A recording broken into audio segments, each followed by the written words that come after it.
Selamat datang dalam video saya kembali dalam mata kuliah komputer. Ya, kali ini kita akan lanjutkan pertemuan kita di pertemuan yang ke-10 ya. Jadi saat ini kita akan mempelajari yang menjadi beberapa masalah bagi kalian jika kalian menambahkan date ataupun waktu ya pada tabel Excel, dan juga kita akan menambahkan data drop down. Nah, apa itu data drop down nanti kita akan bahas ya. Nah, di sini bisa kalian lihat ada tabel data lembur karyawan. Nah, data lembur karyawan ini akan kita isi berdasarkan dari dia jam kerjanya, lama dia bekerja, lama lembur, ya, total upah dan total upah dalam USD ya. Nah, kemarin mungkin ada yang masih banyak belum paham untuk mengubah data currency atau mata uang dalam Excel ini ya. Nanti kita akan praktekkan kembali. Jadi ada 3 hal ya. Oke, pertama kalian buat dulu sheet date and drop down. Nah, ini date and drop down di sheet baru dari file yang sama dengan master yang kemarin ya. Jadi yang kemarin data yang ini tambahkan sheet baru. Jadi mungkin untuk selama perkuliahan kita menggunakan satu file saja. Namun nanti akan ada beberapa sheet yang berisi cara atau tambah-tambahan materinya. Untuk yang pertama mungkin kita akan isi nama karyawan ya. Nama karyawan ini kita akan gunakan drop down ya. Drop down itu sama seperti halnya seperti ini ya. Kalau kita klik akan ada pilihan ke bawahnya. Kalau seperti ini misalnya, nah itu namanya drop down ya. Kita bisa memberikan drop down pada nama karyawan berdasarkan nama karyawan yang sudah ada di sini. Oke. Caranya gimana? Ya. Sekarang coba di blok dulu di nama karyawannya. Kemudian kita klik di data. Ya, setelah di blok kita klik di data. Kemudian cari data validation ya, di sini diklik, kemudian cari data validasi sampai muncul tab seperti ini ya, atau Windows seperti ini. Nah, setelah itu data validation ini diklik di list ya, list. Pada list ini kemudian kalian cari di source ini ya, diklik di source ini, klik. Nah, akan berubah jadi seperti ini. Sekarang kalian kembali ke data master, data yang kemarin. Kemudian di blok yang bagian namanya ya, nama pegawai. Jadi namanya saja yang di blok, yang nama daftar namanya. Jangan sampai ke kolom. Jadi nama saja Badu, mulai dari Badu sampai Ciara. Kemudian jika sudah, di enter ya. Ketik enter atau tekan tombol enter pada keyboardnya. Ya, jadi oke. Kemudian jika sudah, oke. Nah, setelah oke, tidak muncul apa-apa. Sekarang kalian klik di luar kotak yang tadi ya. Ini kan masih terblok ya. Kalian klik di luar, kemudian klik kembali di sini. Nah, satu seperti ini di yang pertama. Setelah kalian klik di sini akan muncul di sebelah kanan ada tanda segitiga gini, kotak segitiga. Nah, ini bisa kalian tambahkan siapa ya, jadi gampang. Jadi kalau kalian mengisi data karyawan satu persatu seperti ini, data lembur kan tidak semua karyawan lembur, mungkin ada cuman 10 orang gitu kan, masih bisa diisi masing-masing gitu, biar tidak salah namanya, tidak salah orang, kita bisa menggunakan drop down ini ya. Data ini berdasarkan data yang di master. Anggap saja nomor 1 si Badu, 2 siapa, misalnya Denny, ketiga Mawar, keempat misalnya siapa, Dewi gitu misalnya, kelima nah Bindu gitu ya. Nah, otomatis dia akan berisi di sini ya berdasarkan data yang ada di sini. Nah, itu untuk drop down ya. Jadi itu untuk drop down. Kemudian sekarang kita akan mengisi lama kerja di sini. Kita di sini dulu ya, jam kerja. Nah, jam kerja gimana sih caranya biar muncul seperti ini? Nanti kalau mau ngisi jam kerja yang di sini, itu jangan diketik secara langsung 8.2 ya kayak gitu, bukan ya. Ingat, dalam setiap data itu kalian harus tentukan ya. Kalau misalnya ini teks untuk nama karyawan, yang ini time, karena itu akan mempermudah kalian nantinya ya. Nah, kalau yang ini ya, jam mulai ini saya contohkan di kolom yang ini ya, untuk membuat 8. Jadi kalian rubah misalnya yang sini, saya copy aja yang ini. Nah, jadi untuk bisa membuat sama seperti ini, kalian blok yang bagian mana ya, yang akan diisi jam misalnya ya. Untuk tanggal dan jam itu sama ya, yaitu ini ada 2 ya, sekarang untuk 2 ada 2. Kalau di Excel yang lama mungkin dijadikan 1, tapi kalau misalnya 2 seperti ini, kalau kita ingin cari tanggal ya, time, kita cari time ya, time, kemudian kita isi misalnya 08 gitu misalnya. Nah, oh iya, di sini jadi berubah ya, di sini jadi berubah. Nah, ini kan masih formatnya belum sesuai ya. Nah, kalau begitu kita lanjut di bagian bawah, more number format ya. Nah, di sini di time ini dipilih ya, biar sesuai dengan yang ada di sini. Misalnya yang mana ya? Kalau yang sesuai yang dengan yang di sini, kita cari yang ini ya. Nah, ini disesuaikan. Kalau tidak ada yang di Inggris, kita cari di Indonesia. Kalau tidak ada di Indonesia, kita cari di Inggris ya.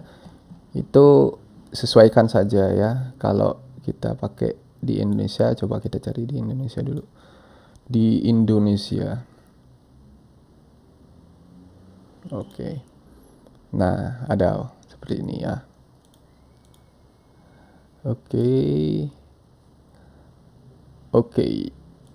Nah, untuk mengubahnya kita isi ya, tekan F2 ya, atau kalian bisa klik di sini.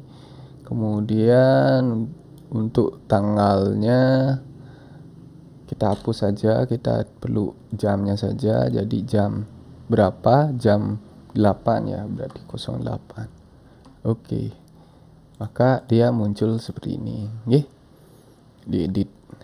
Walaupun di sini ada AM, berarti dia menunjukkan jam 8 pagi ya. Nah, kalau kita kan formatnya 24 jam. Nah, itu agak membingungkan. Nah, di sini sekarang ya, kita blok lagi ya. Tadi karena kelupaan, saya ulangi lagi. Yang di more format, di time, kemudian kita klik yang di sini. Oke. Kemudian jika sudah diisi 17 ya, itu misalnya belum, kita edit lagi, ini 17 ya. Nah, karena tidak ada 17 dalam AM, kita jadikan ini 17 itu pukul 5 ya. Jadi 05 PM ya. Agak sedikit jelimet memang. Tapi jika sudah terbiasa nanti akan bagus ya. Jadi muncul 17 karena di sini jam 5 PM, jam 5 sore itu pukul 17. Nah, kenapa seperti itu? Karena memang di komputer saya masih formatnya yang ini English ya, English United States ya. Kalau yang mungkin ada beberapa settingan di laptop kalian berbeda-beda. Nah, itu kalian cari sendiri ya.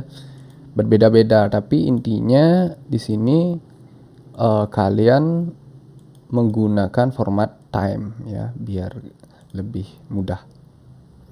Kemudian yang di sini 9 ya. Sekarang kita coba pakai titik 2, apakah bisa? Nah, bisa ternyata. Kalau 19 bisa ya. Jadi lebih gampang yang ini. Sekarang yang bawahnya ini formatnya adalah AM PM. Jadi kita ubah lagi yang di sini ke English United States gitu misalnya. Nah, kalau yang ini ya. Jadi ada AM PM 3 sampai detiknya juga ada. Nah, kemudian kita ketikkan 08 30 titik 2 00. Nah, kemudian untuk PM, kalau PM coba kita 17 ya, 17.00.2 ya, otomatis bisa ya. Nah, ini silahkan kalian eksperimen sendiri gimana caranya input yang paling bagus, paling enak ya. Jadi saya bebaskan, yang penting isinya nanti formatnya adalah time ya, formatnya time.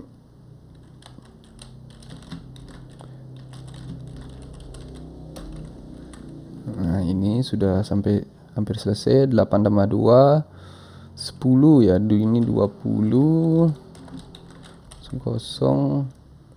30. Nah, itu untuk ngisi datanya. Kemudian lanjut ya untuk lama bekerja ya. Lama bekerja ini adalah jam selesai dikurangi jam mulai. Ya, ingat dalam satuan jam. Jadi kita bagaimana caranya mencari? Adalah jam kerja selesai dikurangi jam kerja mulai. Jadi ini rumusnya adalah jam selesai dikurangi jam mulai ya. Jika tidak bisa lihat yang di bagian sini, kalian bisa lihat di formula bar ya. Jadi E7 dikurangi D7 ya, D7. Maka hasilnya seperti ini ya. 04 ya.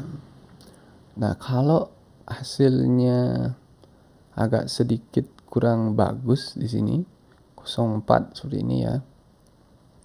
Coba kita ubah ke date ya, ke time.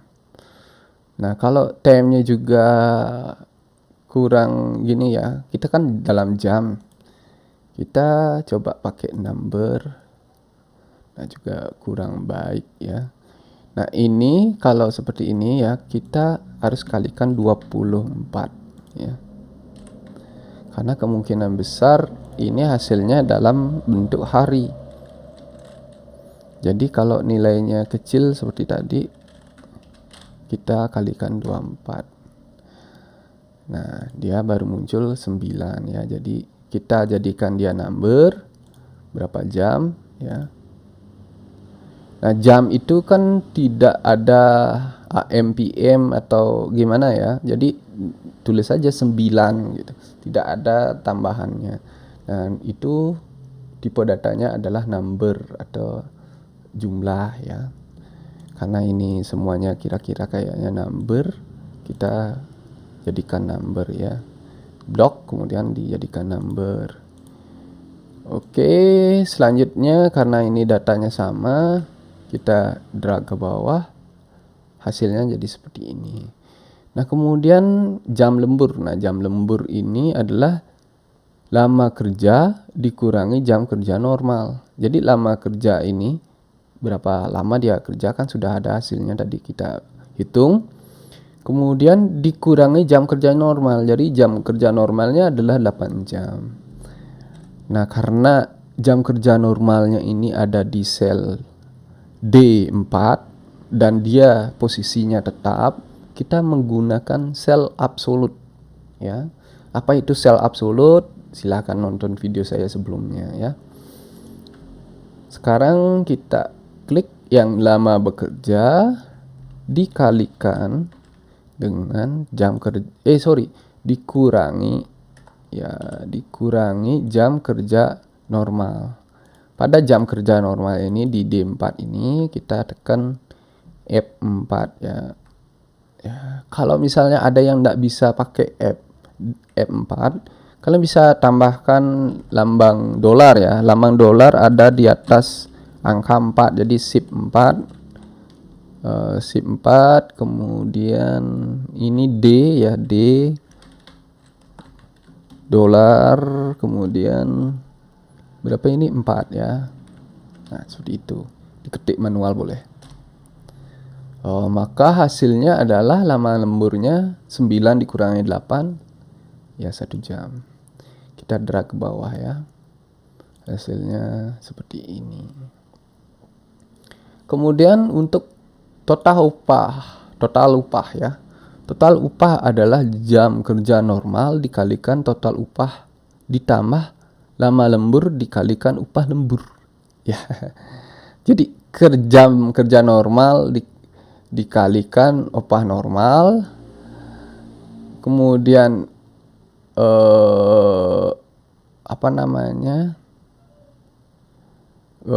lama lembur dikalikan upah lembur. Oke. Jadi kalau kita lihat di sini jam normalnya 8 ya.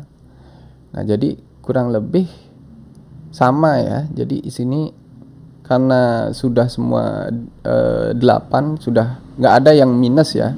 Nggak ada yang kurang jam lemburnya. Berarti kita bisa gini kan ya. Kita buat sebuah rumus ya. 8 ya, karena semuanya sudah jadi 8 ya. 8 jam kerja normal ya. Jam kerja normal atau kemudian kita kalikan dengan upah normal yang di sini ya. Nah, upah normalnya itu absolut. Ya, absolut. Kita tekan F. Kemudian kurung tutup. Nah, ini jadi upah jam kerja normal dikalikan upah normal ya. Jam kerja normal kali upah normal. Ditambah ya, sekarang baru ditambah kurung buka adalah lama lembur dikalikan upah lembur. Upah lemburnya juga absolut karena posisinya tetap. Nah, seperti ini di enter ya. Maka hasilnya adalah seperti ini. Jadi dapat Rp58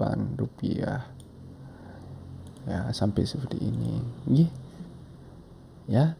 Jadi hasilnya sudah selesai ya. Kalau Pak, ngapain sih kita harus absolut seperti ini, toh juga gininya sama, kenapa tidak diketik 6.000 aja dan sebagainya. Nah, kalau ada yang berpikiran seperti itu, kenapa kita harus pakai absolut lagi terus dikalikan ini? Ini lebih gampang ya, karena kalau kita misalnya bulan depan upah normal kita naik loh, gaji kita naik gitu misalnya. dari manajernya ngubah upah normal kita adalah 7.000 sekarang. Kalian tinggal ubah di sini aja 7.000, maka otomatis hasil yang di bawah yang tadinya 58 jadi 66. Jadi tidak lagi ngubah yang di bawah. Dan juga kalau kita cetak upah normal udah kelihatan jumlahnya sekian. Jadi sangat gampang ya. Memang di awal agak rumit, tapi hasilnya kita kerja lebih efisien dan gampang. Nanti upah lemburnya kita naikkan misalnya 12.000 ya. Ya, karena UMR udah naik. Nah, seperti ini jadinya. Ya, seperti itu. Nanti USD misalnya berubah, nah tinggal diubah aja. Nanti jam kerja normalnya enggak 8 jam lagi gitu, misalnya 9 jam ya. Itu tinggal diubah di sini. Nah, itu keuntungan jika kita menggunakan rumus dan menggunakan sel absolut. Dan yang terakhir ini ya total upah, ini ya tambahan aja. Jadi kalau pakai USD ya pakai USD di sini. Nah, ini adalah upah ini 68 dibagi 14 ya. Jadi berapa kurs dolarnya kalau kita dapat upah, total upah. Ya, tinggal sama dengan ini dibagi ini. Ya. Sama dengan oh ya, ada yang kurang yaitu untuk hasil 14 nya ini adalah absolut karena dia posisinya tetap oke. Baik, jadi sekarang tinggal di drag, kemudian ini dijadikan dolar USD ya. Ini sennya kita hilangin. Untuk menghilangkan sen adalah pakai ini ya, decrease ya. Kemudian ini juga ya kita hilangin biar enggak rancu ya. Tapi kalau misalnya ada koma, oke lah yang ini seperti ini. Jadi udah sip. Jika sudah semuanya sip, ini ingat nama sipnya seperti itu, kemudian disimpan ya, di save ya, save. Baik, saya akhiri video ini. Mudah-mudahan kalian semua dapat belajar dengan baik. Bagi yang belum mempunyai PC atau komputer, silahkan tonton saja, tidak apa-apa. Nanti saat praktek kalian sudah paling tidak mempunyai materi atau ingatan atau hal-hal yang sudah kalian pahami, tinggal dipraktekkan saja. Dan lagi satu pengumuman untuk minggu ini, saya jadikan online semua. Oleh sebab itu mudah-mudahan ini dijadikan sebagai ajang tanya jawab yang baik ya. Terima kasih. Sampai jumpa pada video berikutnya, pertemuan berikutnya.